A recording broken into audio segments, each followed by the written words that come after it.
హల్లెలూయా. ఇర్మియా గ్రంథం 16వ అధ్యాయం చదువుకుందామండి. మరియు యెహోవా వాక్కు నాకు ప్రత్యక్షమై ఇలాగు సెలవిచ్చెను, ఈ స్థలమందు నీకు కుమారులైనను కుమార్తెలైనను పుట్టకుండునట్లు నీవు వివాహం చేసుకొనకూడదు.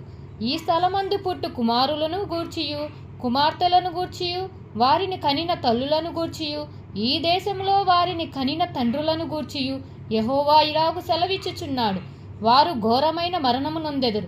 వారిని గూర్చి రోదనము చేయబడదు. వారు పాతి పెట్టబడక భూమి మీద పెంటవలే పడి ఉండెదరు. వారు ఖడ్గము చేతను క్షామము చేతను నశించెదరు. వారి శవముల ఆకాశ పక్షులను భూజంతువులకును ఆహారముగా ఉండును.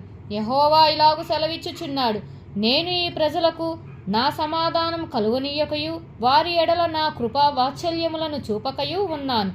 కనుక రోదనము చేయు ఇంటిలోనికి నీవు పోకుము, వారిని గూర్చి అంగలార్చుటకు పోకుము, ఎవనిని ఓదార్చుటకు వెళ్ళకము. ఇదే యెహోవా వాక్కు. గనులేమి అల్పులేమి ఈ దేశమందున్న వారు చనిపోయి పాతిపెట్టబడరు. వారి నిమిత్తం ఎవరును అంగలార్చుకుందురు, ఎవరునూ తమ్మును తాము కోసుకొనకుందురు. వారి నిమిత్తము ఎవరునూ తమ్మును తాము బోడి చేసుకొనకుందురు. చచ్చిన వారిని గూర్చి జనులను ఓదార్చుటకు అంగలార్పు ఆహారం ఎవరునూ పంచిపెట్టరు. ఒకని తండ్రి అయినను తల్లి అయినను చనిపోయినని ఎవరును వారికి ఓదార్పు పాత్రను త్రాగనీయకుందును. వారి యొద్ద కూర్చుండి అన్నపానములు పుచ్చుకొనుటకు నీవు విందుశాలలో ప్రవేశింపకూడదు.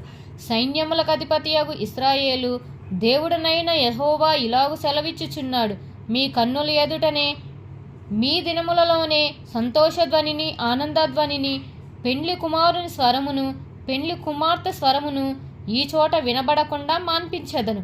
నీవు ఈ మాటలన్నీయు ఈ ప్రజలకు తెలియజెప్పిన తరువాత వారు, దేన్ని బట్టి యెహోవా మాకు ఈ ఘోరబాధ అంతయు నియమించెను?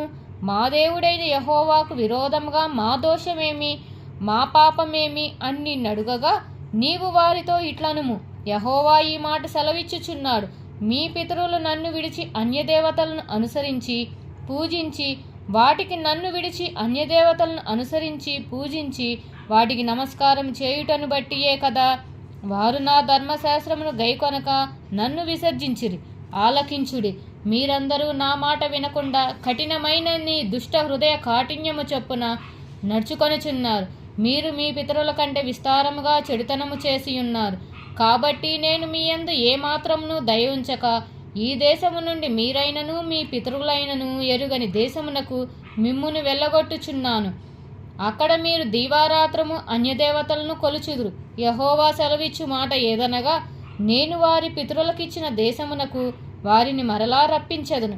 కనుక రాబో దినములలో ఐగుప్తు దేశములో నుండి ఇశ్రాయేలును రప్పించిన యెహోవా జీవము తోడని ఇక మీదట అనక ఉత్తర దేశంలో నుండి ఆయన వారిని తరిమిన దేశములన్నిటిలో నుండి ఇశ్రాయేలును రప్పించిన యెహోవా జీవము తోడని జనులు ప్రమాణము చేయుదురు.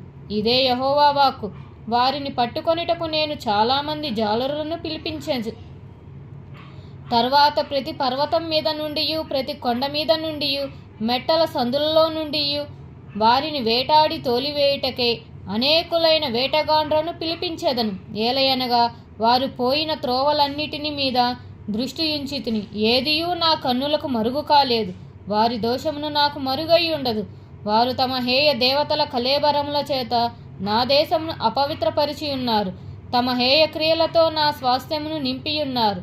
కనుక నేను మొదట వారి దోషమును బట్టి వారి పాపమును బట్టి రెండంతలుగా వారికి ప్రతీకారము చేసేదను. యెహోవా నా బలమా, నా దుర్గమా, ఆపత్కాలమందు నా ఆశ్రయమా, భూదిగంతముల నుండి జనములు నీ యొద్దకు వచ్చి మా పితరుల వ్యర్థమును మాయా రూపమును నిష్ప్రయోజ జనమగు వాటికి మాత్రము స్వతంత్రించుకొనిరని చెప్పుదురు.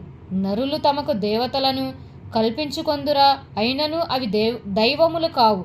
కాబట్టి నా నామము యెహోవా అని వారు తెలుసుకొనున్నట్లు నేను ఈసారి వారికి అనుభవం కలుగజేతును. నా బలము నా శౌర్యమును ఎంతటివో వారికి తెలియజేతును.